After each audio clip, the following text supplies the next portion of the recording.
What's up everyone? Welcome back to the channel. This is the cute series for CUET और अब बारी आ गई है unit number 4 of micro economics की। Last unit है price determination, इसको भी कंप्लीट करेंगे और हमारे माइक्रो के भी सवाल सारे के सारे समाप्त हो जाएंगे। तो आइए जल्दी से शुरू करते हैं और कुछ इंपॉर्टेंट क्वेश्चंस देख लेते हैं जो हमारे माइक्रो इकोनॉमिक्स में कवर होंगे। चलिए जल्दी से let's begin.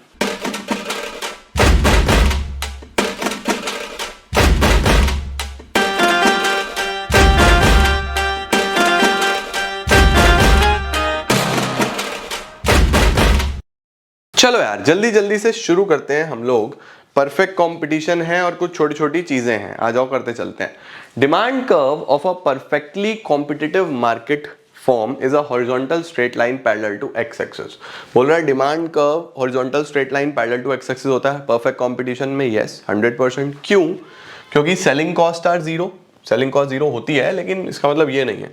Freedom of entry and exit ये भी होता है लेकिन इसका रीजन नहीं है। Firm is a price taker. Yes ये रीजन है बच्चों, क्योंकि फर्म जो है जो इंडस्ट्री प्राइस सेट करती है वो लेती है, और इंडस्ट्री कैसे सेट करती है? वही प्राइस होता है, वही एआर होता है, वही एमआर होता है। याद है? तो straight line parallel to X axis बन जाता है। तो firm is a price taker, इसका रीजन बनेगा 1 का बनेगा C. If the demand curve of an individual firm is perfectly elastic, perfectly elastic demand curve यानी इनफाइनाइट, मैंने अभी आपको बना के दिखाया था पिछले वाले यूनिट 3 में कि परफेक्टली इलास्टिक। हट गया यार, दोबारा बना लेते हैं। ये था 0, ये था इनफाइनाइट। देखो ये था ना परफेक्टली इलास्टिक, इसको बोलते हैं। फिर ये है 1, ये है ग्रेटर देन 1, ये है लेस देन 1। ठीक है या नहीं है बच्चों? तो हमारे पास यहां पे डिमांड कर्व परफेक्टली इलास्टिक है, तो इसका मतलब फर्म प्राइस टेकर है। ए पार्ट बनेगा। चलो थर्ड में चलते हैं। विच of the following is not a condition of the perfect market? Homogeneous product ये तो होता है, लार्ज नंबर ऑफ सेलर ये भी होता है, परफेक्ट नॉलेज ये भी होता है, डाउनवर्ड स्लोपिंग डिमांड कर्व नहीं होता। सी पार्ट बनेगा। स्ट्रेट लाइन डिमांड कर्व होता है यार। D part, I am so sorry, D part downward sloping demand curve ये नहीं है। The implication of perfect knowledge among buyers and sellers in the case of perfect competition is, सोचो बच्चों, अगर perfect knowledge है तो परफेक्ट नॉलेज का क्या इंप्लीकेशन है? वो यही है बेटा कि कोई भी फर्म अननेसेसरी पैसा ऊपर नीचे चार्ज नहीं कर सकती, सबको सब कुछ पता है, और बायर भी फालतू बार्गेन नहीं कर सकता क्योंकि सबको सब कुछ पता है। तो इसके अंदर क्या बनता है? Uniform cost structure of all the firms. Yes बिल्कुल सही बात है। इसके बाद equal access of technology. Yes तभी तो परफेक्ट नॉलेज है, तभी तो सब कुछ सेम चलता है। Uniform profits. Yes all of the above आ जाएगा। फोर्थ का बन जाएगा हमारे पास डी। चलो sir, under perfect competition the firm earns normal profit in the long run. Firm जो है नॉर्मल प्रॉफिट कमाती है लॉन्ग रन में। क्यों? किसका इंप्लीकेशन था ये? Freedom of entry and exit का। भाई एज्यूम करो फर्म्स बहुत सारा एबनॉर्मल प्रॉफिट कमा रही हैं, तो बाहर से बहुत सारी फर्म आ जाएंगी क्योंकि फ्री एंट्री है। अल्टीमेटली कंपटीशन बढ़ेगा तो जो एबनॉर्मल प्रॉफिट था खत्म हो जाएगा, नॉर्मल पे आ जाएंगे। और अगर एबनॉर्मल लॉस हो रहा है तो बहुत सारी फर्म छोड़ के चली जाएंगी, छोड़ के चली जाएंगी, तो कंपटीशन कम हो जाएगा। कंपटीशन कम हो जाएगा तो लॉस भी खत्म हो जाएगा। तो अल्टीमेटली ये किसका इंप्लीकेशन था? फर्म जो नॉर्मल प्रॉफिट कमाती है in the long run because of freedom of entry and exit. Fifth का बनेगा C, free entry and exit. 6 में क्या आएगा बच्चों जी? Free entry and exit is a feature of, किस में होता है ये?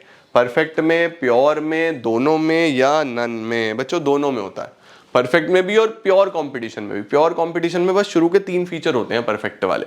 ठीक है, वीडियो ध्यान से जाके देखना, मैंने कराया है वहां पे। ओके, तो परफेक्ट प्योर दोनों में होता है, both A and B. In perfect competition since firm is a price taker dash curve is a horizontal straight line. लो यार बहुत सारे करा दिए मैंने, ये बताओ जरा।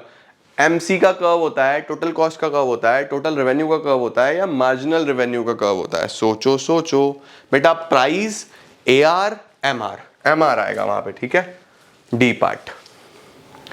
विच of the following is not a characteristics of price taker firm? Price taker firm का कौन सा कैरेक्टरिस्टिक नहीं है? T R is equal to price into quantity, ये तो होगा। A R is equal to price, ये भी होगा। नेगेटिवली स्लोप डिमांड कर्व, ये नहीं होगा भाई। नीचे थोड़ी होता है, स्ट्रेट लाइन होता है, ये नहीं होगा। In a perfect competition which of the following remains constant, क्या कांस्टेंट रहता है परफेक्ट कॉम्पिटिशन में? बेटा प्राइस, AR, MR तीनों कांस्टेंट रहते हैं, ठीक है। तो यहाँ पे ARB MRB बोथ इसका आंसर बनेगा। In case of perfect competition, अब देखो हमारे सिलेबस में सिर्फ परफेक्ट कॉम्पिटिशन ही है, तो उसी के सवाल बनेंगे। Since the firm is a price taker, the curve is a straight line, curve is a straight line, dash curve, किसका कर्व? TR का, MR का, ये तो रिपीट हो गया, MR का कर्व बच्चों। क्वेश्चन नंबर 11 क्या दिया हुआ है? There is absence of abnormal profits and abnormal losses. Yes, because under perfect competition there are no artificial and natural barriers for entry and exits. 100% सही है बच्चों। Abnormal profits losses इसलिए तो नहीं होते क्योंकि कोई barriers नहीं है, कोई भी आ सकता है, कोई भी जा सकता है, तो सही है ये। Both A and R are true and R is the correct explanation of A. A part बनेगा इसका answer. Buyers are ready to pay different prices for the product produced by different firm in case of perfect competition. ये गलत है बच्चों, different prices थोड़ी ना होते हैं, same prices होते हैं, तो ये तो गलत है। The product offered for sale in the market are homogeneous. ये ठीक है, प्रोडक्ट तो homogeneous होते हैं, है ना। तो यहाँ पे R ठीक है, R is true and A is false, D बन जाएगा, 12th का बन जाएगा हमारे पास D। Which of the following statement about price ceiling is accurate? Price ceiling के बारे में बोल रहा है कि बताओ कौन सी एक्यूरेट है। An effective price ceiling must be a price below the equilibrium price. देखो बच्चों दो चीजें होती हैं, प्राइस सीलिंग और प्राइस फ्लोर। मैं आपको दोनों चीजें बता दूं। देखो हमारे पास दो चीजें होती हैं, यहीं पे बना देता हूं। हमारे पास दो चीजें होती हैं, क्या क्या? एक होता है, सीलिंग की बात कर रहा हूं, मैक्सिमम प्राइस सीलिंग और मिनिमम प्राइस सीलिंग। इसको हम प्राइस सीलिंग बोलते हैं, इसको हम प्राइस फ्लोर बोलते हैं। ऑल्दो मैंने कवर करा है वीडियो में, मुझे उम्मीद है आपने वीडियो देखा होगा। बड़े ध्यान से समझ के चलना बच्चों। जो मैक्सिमम प्राइस सीलिंग होती है ना, ये होता है कि एक सेलर मैक्सिमम कितना प्राइस चार्ज कर सकता है, तो इसको हम हमेशा इक्विलिब्रियम से नीचे रखते हैं। और जो मिनिमम प्राइस फ्लोर होता है, ये होता है कि एक फार्मर को कम से कम उसके प्रोड्यूस के लिए कितना पैसा मिल जाएगा, इसको हमेशा इक्विलिब्रियम से ऊपर रखते हैं। तो फिलहाल इसने हमारे से पूछा प्राइस सीलिंग के बारे में, यानी कि इसकी बात कर रहा है, ठीक है। तो effective price ceiling must be at a price below the equilibrium. तो 13th का जो हमारे पास आंसर बनेगा वो बनेगा ए, ठीक है बेटा। इक्विलिब्रियम प्राइस कहां पे आता है? इक्विलिब्रियम प्राइस आता है जहां पे मार्केट डिमांड बराबर होती है मार्केट सप्लाई के। C part, market demand and market supply are equal. What would happen to market equilibrium of a good if, what would happen to a market equilibrium of a good if decrease in demand is equal to increase in supply? आओ जरा देखें करके। बोल रहा है क्या होगा, नीचे बना देता हूं। देखो ये डिमांड है, ये सप्लाई है, ये तुम्हारा इक्विलिब्रियम प्राइस है, ये तुम्हारा इक्विलिब्रियम क्वांटिटी है। ओके, अब इसने क्या बोला आपको? If decrease in demand is equal to increase in supply. जितना डिक्रीज इन डिमांड हुआ, यानी अगर डिक्रीज इन डिमांड इतना हुआ तो इंक्रीज इन सप्लाई भी इतना ही हुआ, इंक्रीज इन सप्लाई भी इतना ही हुआ। तो देखो इससे क्या इंपैक्ट आ रहा है, इससे प्राइस तो कम हो रहा है लेकिन क्वांटिटी कांस्टेंट है। तो इक्विलिब्रियम क्वांटिटी राइजेस, गलत। प्राइस राइजेस, गलत। Quantity remain same, yes. Price remain same, गलत। तो इसका आंसर हमारे पास 15 का बन जाएगा सी। ठीक हो गया बच्चों, डन है जी, ओके। चलें आगे, चलो। Both equilibrium price and quantity rises when, दोनों कब बढ़ते हैं? तो बच्चों करके देख लेना, ये तो फटाफट से रट के जाने की जरूरत नहीं है, छोटे छोटे से कर्व्स बना के देख लेना वहां पे कि हमारे पास ये डिमांड है, ये सप्लाई है, ये इक्विलिब्रियम प्राइस है, ये इक्विलिब्रियम क्वांटिटी है। इंक्रीज इन डिमांड ज्यादा है तो इंक्रीज इन डिमांड ज्यादा है, इंक्रीज इन सप्लाई से इंक्रीज इन सप्लाई थोड़ा सा है, है दोनों इंक्रीज, लेकिन डिमांड में ज्यादा इंक्रीज है। तो देखो ये नया इक्विलिब्रियम आया, इससे क्वांटिटी तो बढ़ रही है, इससे प्राइस भी बढ़ रहा है। तो इसने यही पूछा था कि दोनों equilibrium price and quantity rises, तो पहला ही बन जाएगा 16th का ए ही आंसर आ जाएगा। परफेक्ट, देखो दोनों बढ़ के आ रहे हैं, है ना। चलो सर ये तो डन है। इक्विलिब्रियम प्राइस सेम कब रहेगा, आओ जरा करके देखें। बोल रहा है इक्विलिब्रियम प्राइस सेम कब रहेगा। ये डिमांड है, ये सप्लाई है, ये इक्विलिब्रियम प्राइस है, ये इक्विलिब्रियम क्वांटिटी है बच्चों। ठीक है, इसने पूछा कि सेम कब रहेगा। सबसे पहला है इंक्रीज इन डिमांड बराबर है इंक्रीज इन सप्लाई के। तो जितना इंक्रीज इन डिमांड हुआ उतना ही इंक्रीज इन सप्लाई कर दो। अरे यार स्ट्रेट लाइन बनाना था, चलो कोई नहीं चलेगा। तो यहीं से देखो यही नया इक्विलिब्रियम है, तो प्राइस तो सेम ही आ रहा है, सिर्फ क्वांटिटी बढ़ के आ रही है। तो प्राइस तो सेम ही आ रहा है बच्चों। इसमें इसने यही पूछा था कि इक्विलिब्रियम प्राइस सेम कब रहेगा। तो ए पार्ट ही आ जाएगा इसका आंसर। 17th का हमारे पास आंसर बन जाएगा ए। ठीक हो गया जी, बढ़िया। 18th क्या है, what will be the effect on equilibrium price and equilibrium quantity when income increases in case of normal good.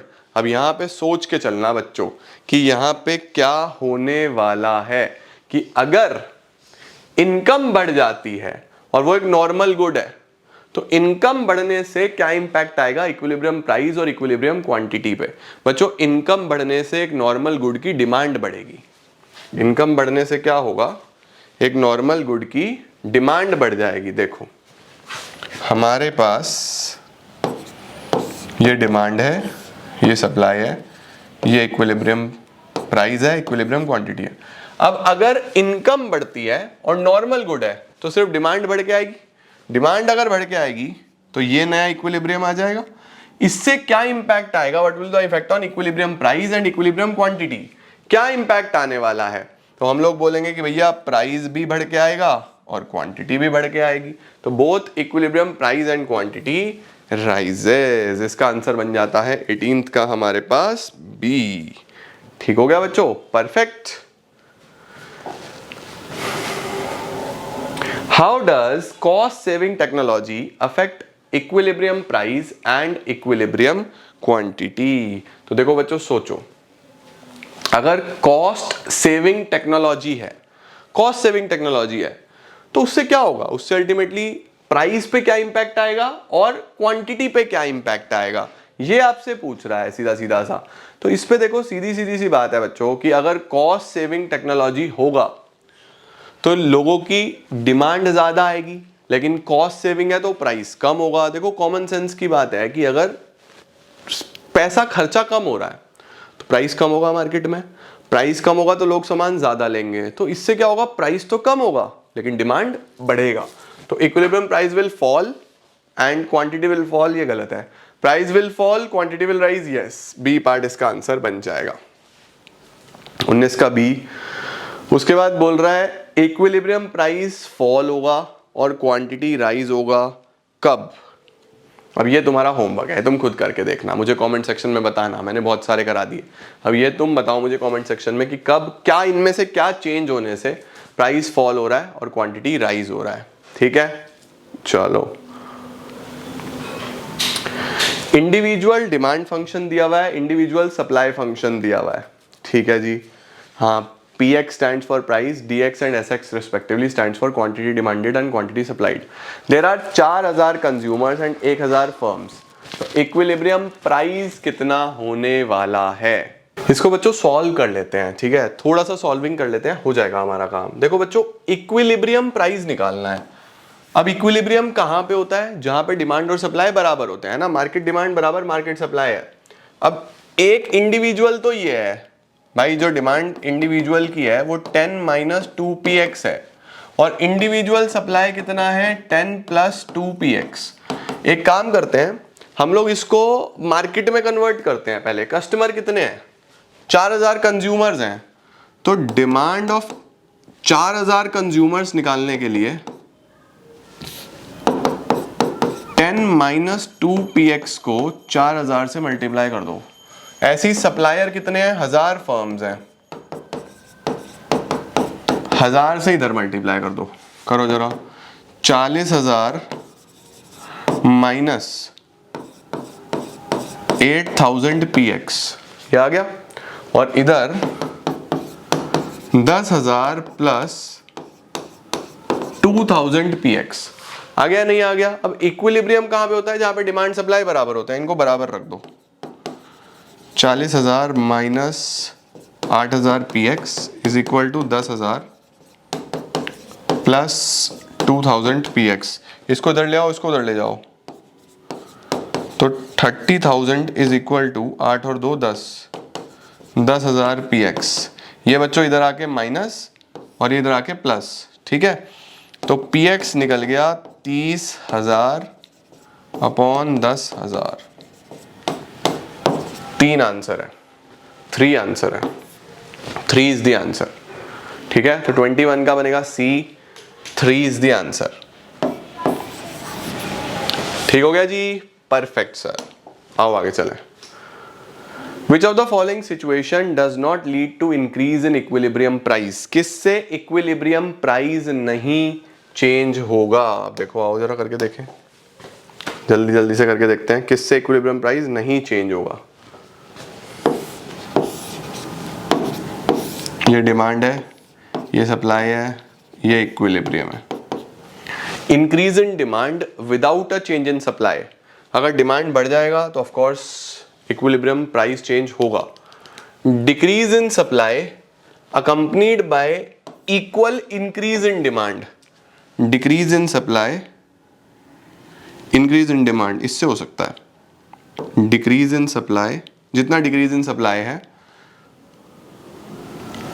उतना इंक्रीज इन डिमांड है ना, ना इंक्रीज इन डिमांड के केस में तो क्वांटिटी सेम रह जाएगी, तो ये तो नहीं आएगा। Decrease in supply without a change in demand, decrease in supply से भी चेंज होगा। अच्छा चौथा ऑप्शन देखते हैं, फोर्थ ऑप्शन देखते हैं बच्चों, फोर्थ ऑप्शन ही बचा है अब तो भाई, ये है ना, ये तुम्हारा इक्विलिब्रियम प्राइस है, ये तुम्हारा इक्विलिब्रियम क्वांटिटी है। अब अगर मैं इंक्रीज इन सप्लाई कर दूं, जितना सप्लाई बढ़ाऊं, increase in supply proportionate decrease in demand, उतना ही डिक्रीज इन डिमांड कर दूं, फिर क्वांटिटी चेंज नहीं हो रही बच्चों इसके अंदर। तो इसमें बच्चों क्वांटिटी तो सेम है, लेकिन जो प्राइस है वो नीचे की तरफ आ गया, प्राइस कम हो गया। इसने यही पूछा था कौन सी सिचुएशन में does not lead to increase in price. देखो इसके अंदर इंक्रीज इन प्राइस नहीं होगा, इसके अंदर डिक्रीज इन प्राइस हो रहा है, तो यही बनेगा हमारे पास, 22 का बन जाएगा हमारे पास डी, ठीक है। चलो सर, यहां क्या है, if the price of a commodity is below the equilibrium price then quantity supplied is dash than the quantity demanded, however if price is above the equilibrium price then quantity supplied is dash then the quantity demanded। लो जी दोनों situation दिखाता हूं आपको। अगर हमारे पास ये demand है, ये supply है, ये इक्विलिब्रियम प्राइस है, ठीक है। ये बोल रहा है अगर price of a commodity is below the equilibrium price, अगर प्राइस कम होता है तो फिर सप्लाई ये होती है, डिमांड ये होती है, तो डिमांड ज्यादा होती है, क्वांटिटी सप्लाइड इज लेस,